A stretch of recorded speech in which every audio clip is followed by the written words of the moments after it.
নিরিবিলি শান্ত পথ আমায় টানে, কারণ সেই পথে শব্দের ভিড় নেই, আছে শুধু হৃদয়ের নিঃশ্বাস আর মনের অব্যক্ত কথাগুলো।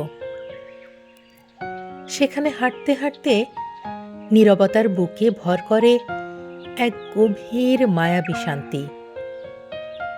সেই পথে চারপাশে ছড়িয়ে থাকা নিস্তব্ধতা কথা বলে হৃদয়ের ভাষায়। বাতাসের আলতো ছোঁয়ায় ক্লান্ত মন ধীরে ধীরে হালকা হয়ে আসে। পথের প্রতিটি বাঁকে যেন লুকিয়ে থাকে অচেনা প্রশান্তি, যেখানে পৌঁছালে আর ফিরে আসতে ইচ্ছে করে না। শুধু মনে হয় এই নীরব শান্ত যাত্রা যদি কোনোদিন শেষ না হতো।